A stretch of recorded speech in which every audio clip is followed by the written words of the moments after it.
자, 해수의 성질.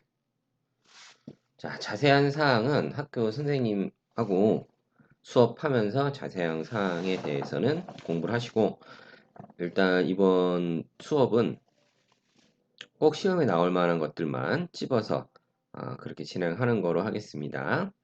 자, 해수의 성질. 해수가 뭔지는 아시죠? 바닷물 얘기하는 거죠. 바닷물. 그게 어떤 성질이 있을까?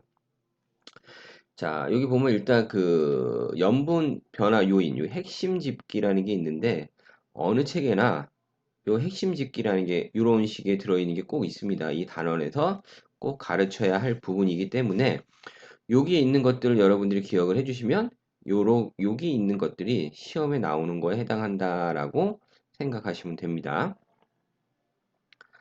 자, 해수의 화학적인 성질이다. 화학적인 성질. 자, 염분이라는 건 해수 1kg에 1kg 속에 들어있는 염류의 총량을 그람수로 나타낸 것이다.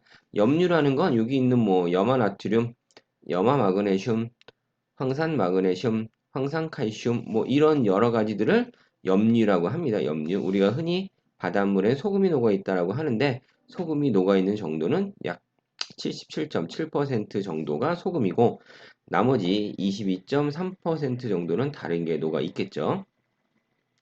전 세계적으로 평균 염분은 35 psu이다. psu라는 건 실용 염분 단위로 이전에는 퍼밀이라는 단위를 사용했습니다. 첨분율. 근데 요새는 psu라는 단위를 사용을 하고 있습니다. 값은 비슷하다. 자, 요 ps라는 게 35 ps라는 게 바닷물 1kg에 염류가 35g 들어있다. 그러면 바닷물 1kg에 들어있는 물의 양은 965g이 되겠죠. 그렇죠? 물 1kg에 염류가 35g 들어있는 게 아니라 물과 염류의 합이 1kg이고 그 속에 들어있는 염류가 35g이다. 생각하시면 됩니다.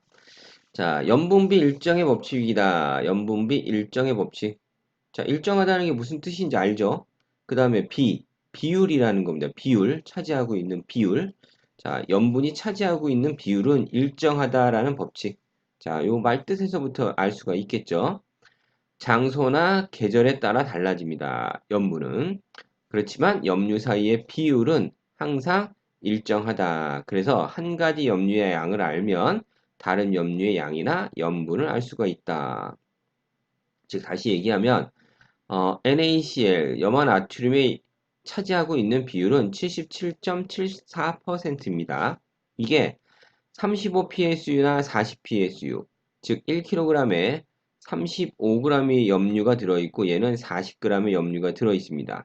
염류의 양이 다르죠. 그러니까 여기 27.21이 염화나트륨, 여기서는 31.1이 염화나트륨 이렇게 들어있는 양은 다르지만 차지하고 있는 비율은 비율은 똑같다라는 요거 사실을 염분비 일정의 법칙이라고 합니다.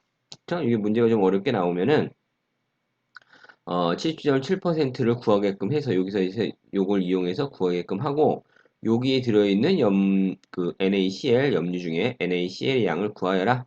뭐 이런 문제도 나올 수가 있겠죠. 그러니까 염분비 일정의 법칙이다라는 거 꼭 잘 기억을 해주셔야 됩니다.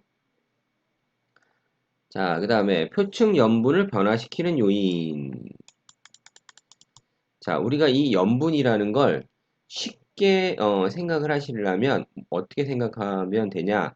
여러분들이 많이 그동안 풀었던 농도 개념으로 생각을 하시면 됩니다. 자, 소금물의 농도는 소금물분의 소금 곱하기 100이죠. 그렇죠? 소금물의 농도는 물의 양이 일정할 때 소금의 양이 증가하면 농도 증가하죠. 그렇죠? 근데 소금의 양이 일정할 때는 물의 양이 감소하면 농도가 커지고 물의 양이 증가하면 농도는 작아지죠. 그렇죠? 그런 개념으로 생각을 해주시면 됩니다. 이렇게 표층 염분을 변화시키는 가장 큰 요인은 증발량과 강수량이다. 증발량과 강수량의 차이가 뭐냐? 물이죠, 물.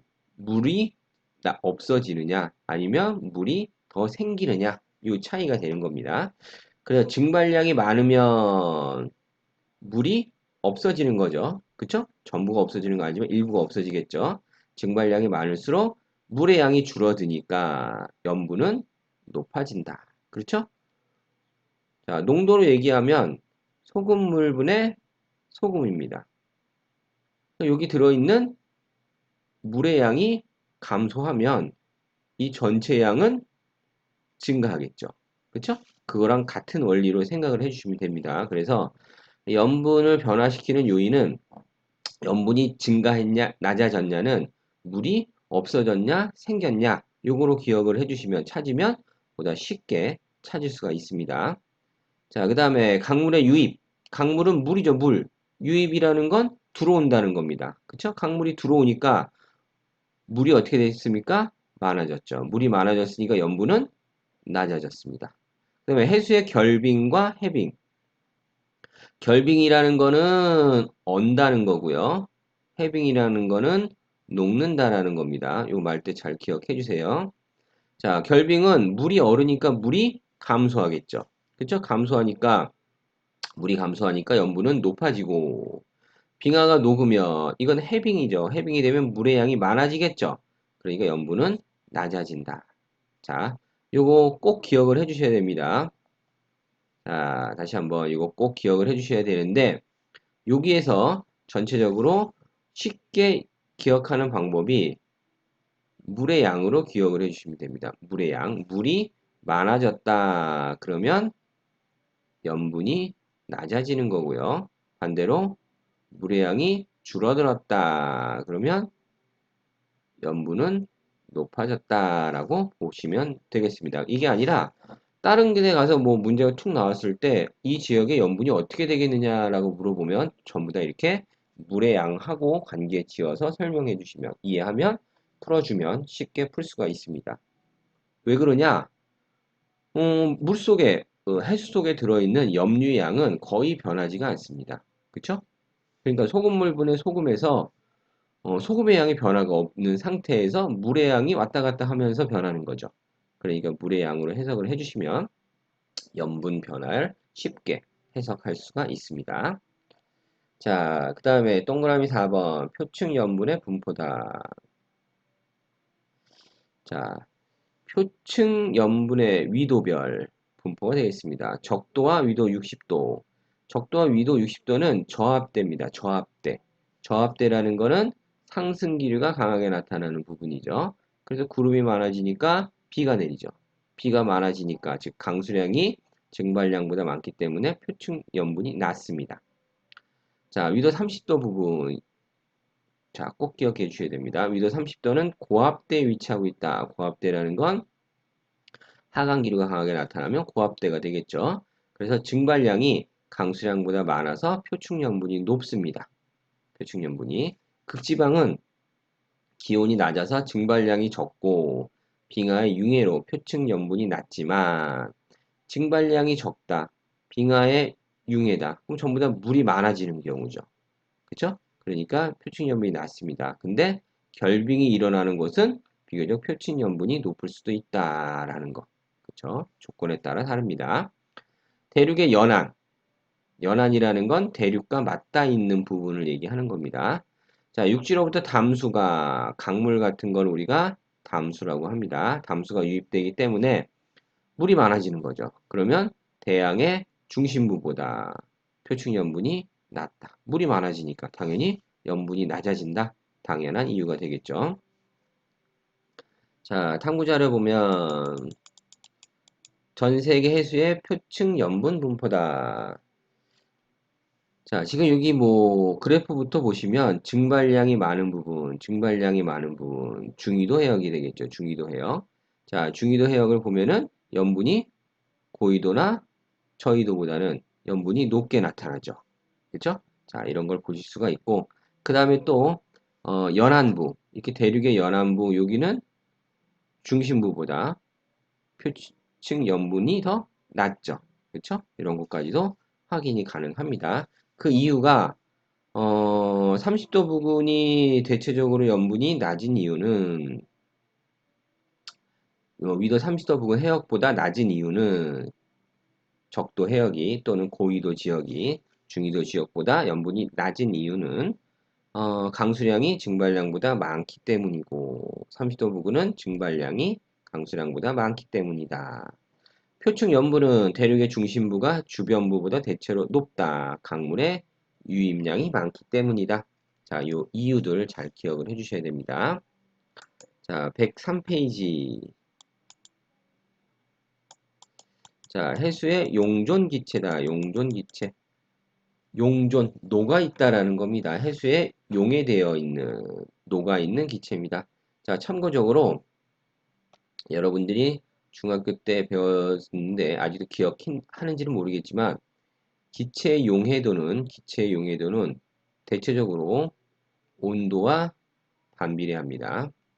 즉 온도가 높을수록 기체가 더 조금 녹는다는 거죠. 그렇죠? 그러니까 여기서 해수의 용존 기체라는 거는 기체가 녹아 있는 양이기 때문에 온도와 반비례한다. 즉 온도가 낮을수록 많이 녹는다.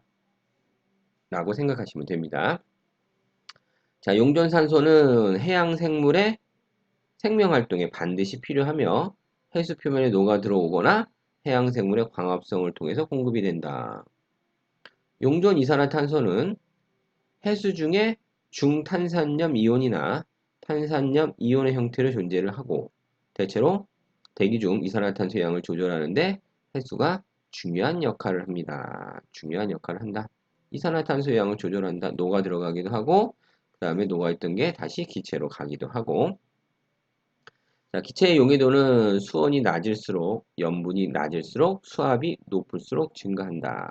자, 일반적으로 이런 경우인데 대체적으로는 수온에 대해서만 기억을 해주셔도 문제를 푸는데 큰 어려움은 없을 겁니다.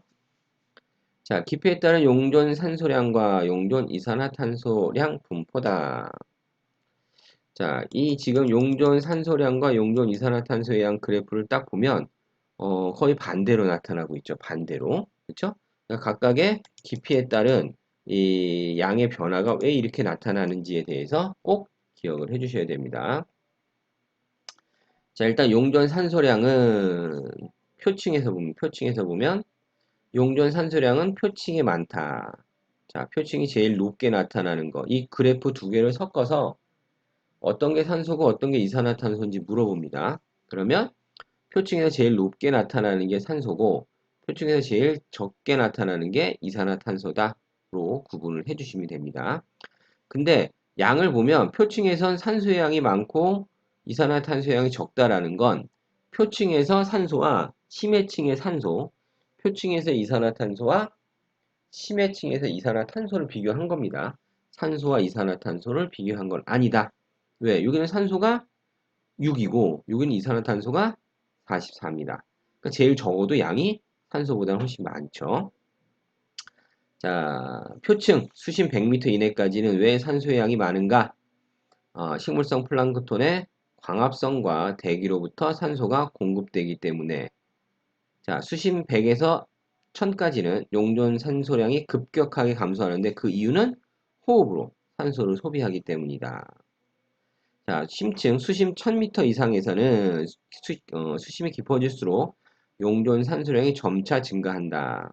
그 이유가 수심이 깊어질수록 생물에 의해 소비되는 산소가 줄고 산소가 풍부한 극해역의 표층 해수가 침강해서 심해에 산소가 공급되기 때문이다. 요거를 꼭 기억해 주셔야 됩니다.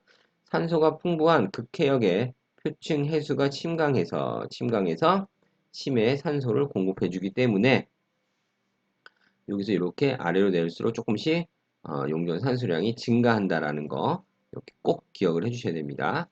자, 용존 이산화탄소의 양은 표층은 똑같죠. 산소랑 뭐 때문에 광합성에 의해서 이산화탄소가 이용되기 때문에 양이 가장 적다.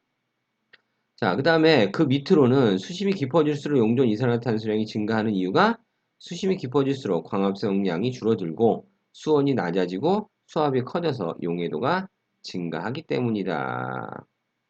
자, 요 깊이에 따른 용존 산소량과 용존 이산화탄소량의 관계 요거 꼭 기억을 해주시기 바랍니다. 자, 103페이지 개념 확인 문제는 풀어보시고 채점해 보세요. 104페이지입니다. 해수의 물리적인 성질. 아까는 화학적 성질이었죠. 화학적 성질. 이제 물리적인 성질이다. 자, 해수의 표층 수온이 표층 수온 변화에 가장 큰 영향을 미치는 건 표층 수온 변화에 가장 큰 영향을 미치는 건 태양 복사 에너지다. 태양 복사 에너지. 당연하겠죠. 지구상에 있는 대부분의 에너지의 근원은 태양 복사 에너지입니다. 자, 태양 복사 에너지가 위도와 계절에 따라서 다르기 때문에 양이 표층 수온도 그거에 따라서 달라진다. 당연한 얘기죠. 저희도에서 고위도로 갈수록 표층 수온이 낮아진다. 저희도 지역이 고위도 지역보다 더 많은 양의 태양 복사 에너지를 받기 때문이다. 저희도 지역이 고위도 지역보다 더 많은 양의 태양 복사 에너지를 받는 이유는 지구가 둥글기 때문이죠. 구형이기 때문입니다. 계절에 따른 수온 변화의 폭은 육지의 영향을 받는 연안보다 대양의 중심부가 작다. 대양의 중심부가 작다. 그 이유는 대양, 물이죠, 물의 비열이 육지의 비열보다, 육지는 땅이죠, 더 크기 때문에 이런 현상이 나타납니다. 그래서 비열이라는 건 어떤 물질 1g을 1도씨 높이는데 필요한 열량이죠. 그러니까 비열이 크다는 건 더 많은 양의 에너지를 줘야지 1도 높아지고 또 더 많은 양의 에너지를 뺏어야지 1도 낮아지고 이렇다는 뜻입니다. 그래서 물의 비열이 땅의 비열보다 크기 때문에 아무래도 수온 변화의 폭은 육지의 영향을 받는 연안이 더 크게 나타난다라는 거 기억을 해주셔야 됩니다. 자, 그 밑에 탐구 자료. 전 세계 해수의 표층 수온 변화이다. 자, 등원선은 대체로 위도와 나란하게 나타나고 북반구보다 대륙이 적은 남반구에서 더 나란하게 나타난다. 대륙은 대륙에서 그 수온에 영향을 줄 수가 있겠죠. 그쵸? 땅의 비열이 작기 때문에 온도 변화가 크니까. 그래서 대륙이 적은 남반구 쪽이 더 위도와 나란하게 나타나고 등원선이 위도와 나란하지 않은 곳은 해류나 용승의 영향을 받는 곳이다. 해류나 용승 다 뒤에서 배울 겁니다. 같은 위도에서는 난류의 영향을 받는 대륙의 서안이 한류의 영향을 받는 동안보다 수온이 더 높다. 한류의 영향을 받는 동안보다 수온이 더 높다. 자, 난류라는 건 따뜻한 물이고 한류라는 건 차가운 물입니다. 당연히 따뜻한 물의 영향을 받는 대양의 서양이 수온이 더 높게 나타날 수밖에 없겠죠. 이것도 해류하면서 다 뒤에서 얘기가 될 겁니다. 자, 해수의 연직이라는 건 수직 얘기하는 거죠. 수온 분포다. 자, 해수 표면에 들어온 태양 복사 에너지가 수심 10m 이내에서 대부분 흡수되어서 해수가 가열되기 때문에 바람의 영향을 받지 않는다면 표층의 수온이 가장 높고 수심이 깊어질수록 수온이 낮아져야 한다. 해양의 층상 구조는 깊이에 따른 수온 변화에 따라서 혼합층, 수온약층, 심해층으로 구분하고 혼합층, 수온약층, 심해층의 수온 변화와 다른 거 연결이 돼서 문제 굉장히 잘 나오니까 꼭 기억을 해주셔야 됩니다. 일단 혼합층이라는 건 태양 복사 에너지에 의해서 가열되어서 수온이 높고 바람의 혼합작용, 바람 때문에 혼합이 된다는 겁니다. 그래서 깊이에 관계없이 수온이 일정한 층이다. 자, 여기는 이 표층이 태양에 의해서 가열이 되는데 바람에 의해서 여기가 위아래가 이렇게 섞입니다. 위아래가 이렇게 섞이니까 당연히 온도가 일정한 구간이 나타나겠죠? 이게 혼합층이고 이 혼합층의 두께는 그래서 바람이 강하게 불수록 두께가 두꺼워진다라는 거 당연히 알 수가 있겠죠? 자, 수온 약층은 혼합층 아래로 깊어질수록 수온이 급격하게 낮아지는 층이다. 수온이 급격하게 낮아지는 층. 그래서 혼합층과 심해층 사이에 물질과 에너지 교환을 차단한다. 왜 에너지 교환을 차단하느냐? 위쪽은 따뜻하고 가벼운 해수가 있고 아래쪽에는 차고 무거운 해수가 있어서 매우 안정적이기 때문이다. 매우 안정적이기 때문이다라는 거는 위아래로 섞이지 않는다라는 뜻입니다. 즉 수원약층만 보면 여기는 지금 위쪽은 수온이 높고 아래쪽은 수온이 낮습니다. 우리가 대류라는 건 따뜻한 건 위로 올라오고 차가운 건 아래로 내려오죠. 근데 따뜻한 게 위에 있고 차가운 게 아래에 있으니까 위아래로 섞이는 현상이 일어날 수가 없죠. 그쵸? 그러니까 물이 수온약층에서 위아래로 섞이지가 않으니까 그 위에 있는 혼합층과 그 밑에 있는 심해층에서의 물질 교환 뭐 이런 것들을 차단할 수가 있는 겁니다. 그쵸? 수온약층 꼭 기억을 해주셔야 됩니다. 수온약층. 이 수온약층이 발달한다라는 것은 이 두께보다는 온도 차이가 많이 날수록 수온약층이 더 발달했다라고 볼 수가 있습니다. 심해층은 수온약층 아래로 깊이에 따라 수온 변화가 거의 없습니다. 태양국세 에너지가 도달하지 않기 때문에 수온이 약 4도씨 이하이고 계절이나 위도에 따른 수온 변화가 거의 없다. 자, 심해층으로 가면 적도 쪽에 있는 심해층이나 북극 쪽에 있는 심해층이나 온도가 거의 비슷하다라는 거죠. 비슷하다. 수온 변화 거의 없는 층을 얘기한다. 자, 위도별 해양의 층상 구조. 저위도에서 고위도로 갈수록 혼합층의 수온이 낮아지고 심해층의 수온은 위도와 관계없이 거의 일정하다. 또 저위도 지역보다 중위도 지역의 바람이 강해서 위도에 따른 충상 구조가 다르게 나타난다. 자, 이게 어떻게 나타나겠느냐? 그 밑에 딱 그림으로 나와 있죠. 자, 저위도 지역은 일단은 이 그래프를 보고 중위도, 저위도, 고위도 구분하는 방법은 표층 수온으로 구분해 주시면 됩니다. 표층 수온. 그쵸? 표층 수온이 가장 높은 곳이 저위도고, 저위도라는 건 적도 쪽 얘기하는 거죠. 가끔씩 이거 헷갈려 하는 경우가 있습니다. 고위도는 극쪽을 얘기하는 거죠. 자, 저위도에서 고위도로 갈수록 당연히 추워지니까 표층 수온이 저위도가 가장 높고 고위도가 가장 낮다. 이걸로 골라주시면 됩니다. 자, 그 다음에 수온약층. 수온약층이 발달한다라는 건 온도 차이라 그랬죠. 온도 차이. 자, 저위도에서는 수온약층의 온도 차이가 이만큼 나타나고 중위도에서는 수온 차이가 이만큼 나타납니다. 고위도는 거의 없죠. 그러니까 저위도 지역이 중위도 지역보다 수온약층이 더 잘 발달했다라고 볼 수가 있겠죠. 중위도는 혼합층의 두께가 가장 두껍다. 왜? 바람이 강하기 때문이다. 혼합층이 가장 두꺼운 거는 중위도 쪽이다. 자, 여기 혼합층의 두께죠. 저위도는 여기 혼합층의 두께고, 그쵸? 고위도는 거의 나타나지가 않습니다. 자, 고위도는 해수의 층상 구조가 거의 나타나지 않는다. 그래서 여기 지금 단면을 보면 혼합층이 중위도 지역에서 깊게 분포하고 있기 때문에 수온약층도 좀 더 깊은 곳까지 나타날 수가 있겠죠. 자, 해수의 밀도. 이 해수의 밀도가 이 전체적으로 봤을 때는 문제가 나오면 가장 여러분들이 많이 틀리는 부분입니다.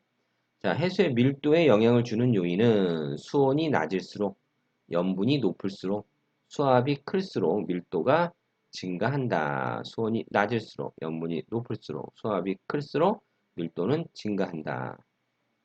근데 주로 수온과 염분에 의해서 결정이 된다. 수온과 염분에 의해서 결정이 된다. 자, 밀도라는 건 부피분의 질량입니다. 부피분의 질량. 근데 수온이 낮으면 부피가 좀 줄어듭니다. 질량은 그대로 있는데 그럼 밀도는 커지겠죠. 그렇죠?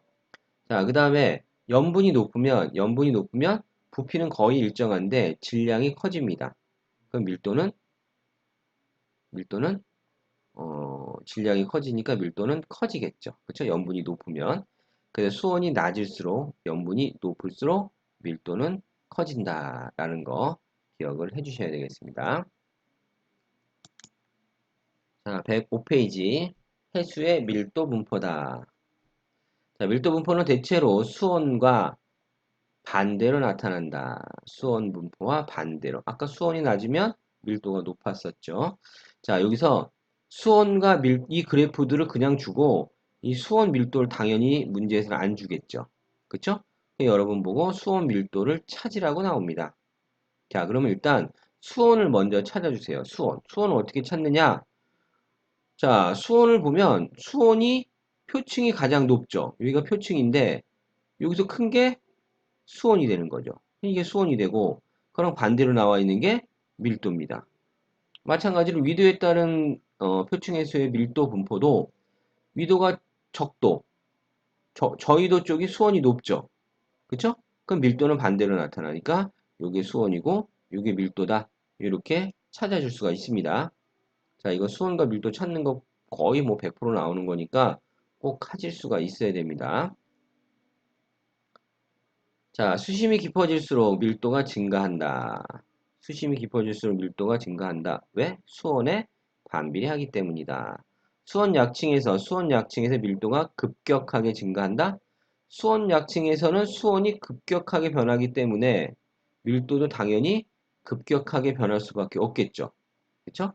그다음에 심해층에서는 수온의 변화가 거의 없으니까 밀도의 변화도 당연히 거의 없을 수밖에 없습니다. 자, 위도에 따른 표층해수의 밀도 분포는 적도는 수온이 높고 염분이 낮아서 밀도가 가장 작다. 자, 염분이 낮은 건 이 앞에서도 했었죠. 왜? 증발량보다 강수량이 많기 때문이죠. 자, 위도 5, 60도 수온이 낮아서 밀도가 크다. 북반구 60도 이상에서는 자, 여기서는 남반구에서는 수온과 밀도가 이렇게 반대로 나타나는데 북반구에서는 여기서는 고위도 지역이 비슷하게 나타나죠. 그 이유가 빙하의 융해로 염분이 낮아서 밀도가 작아진다. 수온이 낮아서 밀도가 커지는데 반대로 빙하의 융해 때문에 빙하의 융해가 일어나면은 물이 많이 공급되니까 염분이 낮아집니다. 염분이 낮아지는 건 밀도가 작아지는 계기가 되는 거죠.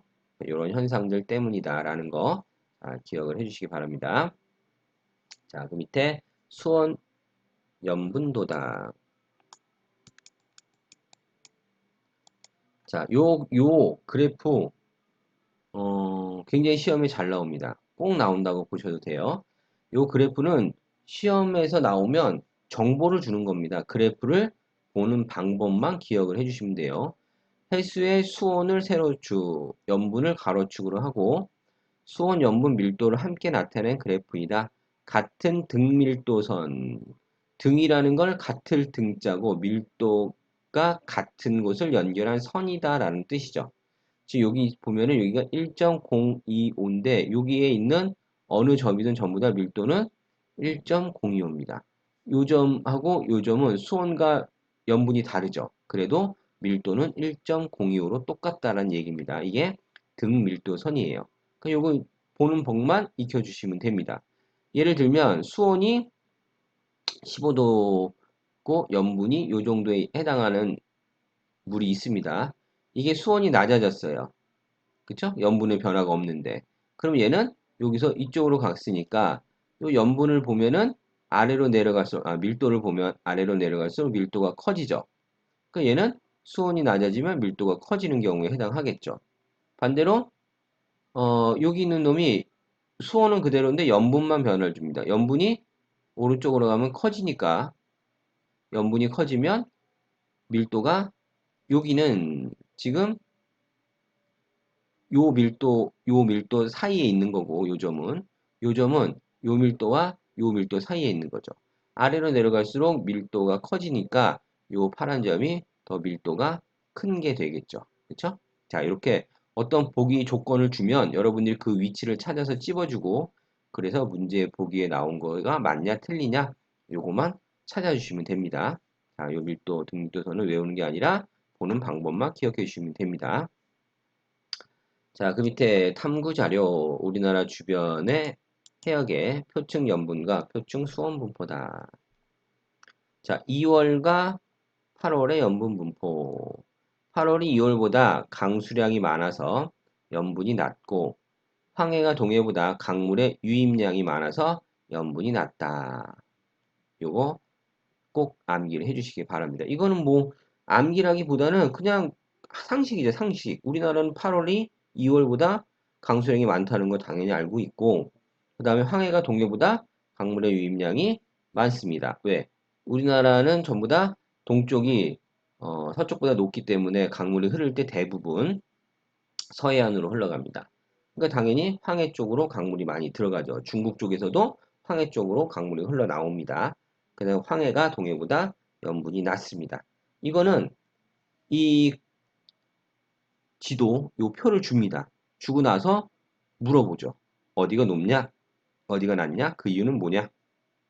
어디가 높냐? 어디가 낮냐는 요 준 지도를 보고 그대로 찾아주시면 됩니다. 같은 위도에 있는 걸로 찾아주시면 되겠죠. 그쵸? 자, 그 다음에 수온은 황해는 연중 수온이 가장 높고 남해는 그쵸? 이거는 뭐 밑에서부터 크로시오 해류 따뜻한 난류의 영향 때문에 난류가 올라오니까 남해가 연중 수온이 가장 높습니다.